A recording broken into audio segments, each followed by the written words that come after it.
Children's Hospital, a place where caring, sharing, and teaching have been a way of life for 100 years. Now, as Children celebrates their first century of dedication and compassion in caring for kids, we'll take a look back at how they've come this far. We'll explore the present-day high-tech marvels of medicine and show you a few heartwarming stories about dedicated caregivers who every day help to make this one of the best children's hospitals on the planet. It's all part of this hour-long special presentation. Children's Hospital, a century of caring and hope. Hello and welcome to this special hour of programming celebrating Children's 100-year anniversary. In that time, this place has established itself as one of the most advanced pediatric care facilities in the country. Through a partnership with the prestigious University of Washington that dates back to the 1970s, Children's now plays a significant role in training the pediatric specialists of tomorrow. And as you'll see, they're also becoming a leader in research. But it really all started a century ago with this woman right here, Anna Kleiss. Anna Kleiss, a prominent woman of Seattle, lost a young son to inflammatory rheumatism. Channeling her grief toward a positive goal, Anna convinced 23 women friends in 1907 to establish the first orthopedic facility for children on the West Coast. Originally, the trustees paid $1 a day to support a 7-bed ward in Seattle General Hospital. The money raised that first year provided uncompensated care to 13 patients. 10 of them had tuberculosis. The very next year, the Fresh Air Cottage on Queen Anne Hill was built.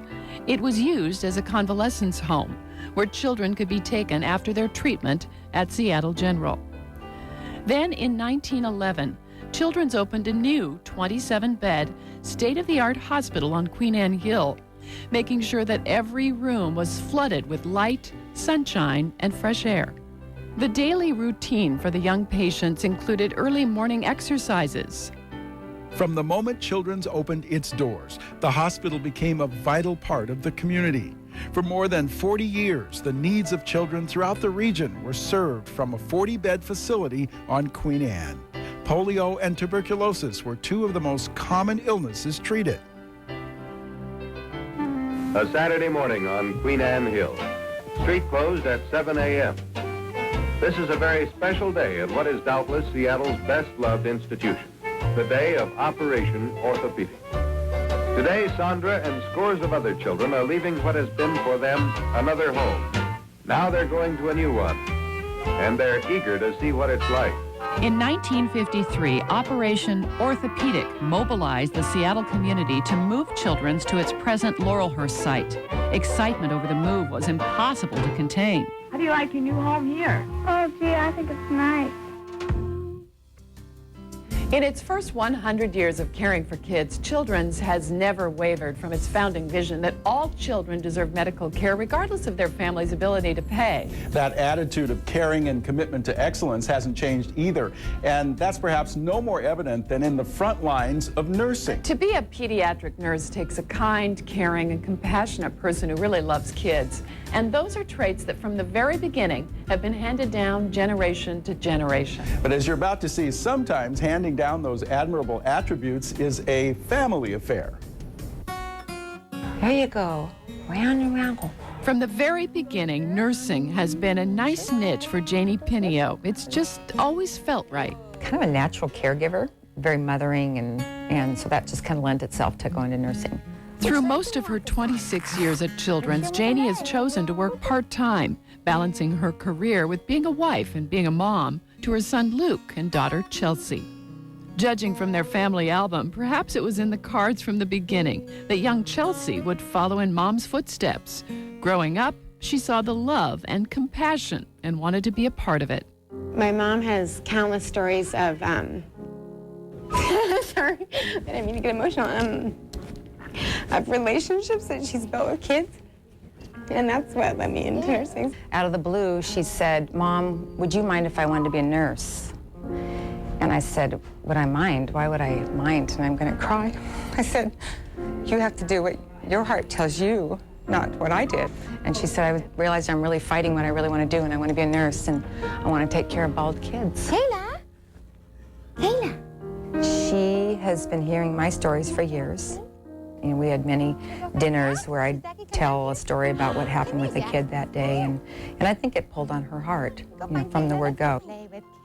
Today, mom and daughter not only both work here at Children's, they work in the same unit, occasionally on the same shift. And I don't think you know this, but my daughter is your nurse today. All the kids on our unit have some type of cancer. It's the Seattle Cancer Care Alliance unit. I'll let Chelsea do her thing when we're on the same cluster. It's just really fun to kind of do some team tagging. And my mom watching over my shoulder.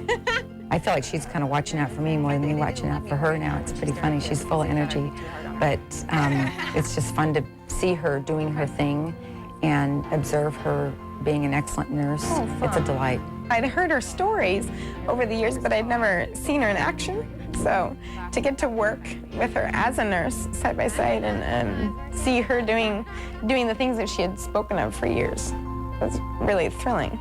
She's a total nurturer and a natural. She's not a mom yet, but she's a natural mom, and those kind of carry over a lot of, that's why in pediatrics we have very maternal nurses, because they're all just love kids, and Chelsea has that and is very caring and very compassionate, and she's just a natural. These two have a mother-daughter relationship that many only dream of, on shift or off. Their ingredients for success are a combination of compassion and caring, along with a good measure of love and support, and a pinch of sentimentality. She's one of my best friends, and she's my top role model for a nurse and for just who I want to be in life. We've always been buddies, I'd say. I mean, I don't think she tells me everything, but we share a lot. She's one of my very best friends. When I think back to growing up here with my parents, with my brother, it's all smiles. We're a very tight-knit family. I think back and I smile. I wish sometimes that I could still be a kid. Oh my! Hi! Through her connection with her patients, Chelsea finds a way every day to stay in touch with her inner child. I think we're all done. Get you dressed? Time for pants. I don't know what I would do if I couldn't talk to my patients like this and get down to their level and just play with them. And so much of their healing is play, therapeutic play. And I'm kind of just a big kid myself, and so that works out really well. We have them here for a long time and get to know their families and love them that way. So we love these little guys, that's for sure. Oh, thank you, honey. Thank you so much. You give good hugs. Any way you look at it, both Janie and Chelsea have found the perfect place for their natural, nurturing ways. And the biggest winners are the patients they serve. It feels just like a natural fit, like this is what I'm supposed to be doing. On the whole, it's just simply a joy. I leave feeling blessed and honored to be a part of such a thing. Hey, bye, sweetie. Gladly. I love you guys. Love you too. This is the nurse that I get to hug when I come in the morning when she's on night shift.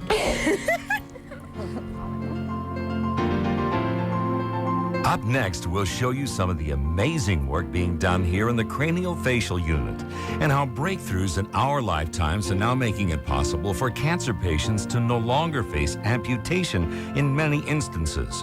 We'll explain when Children's Hospital, a century of caring and hope, returns.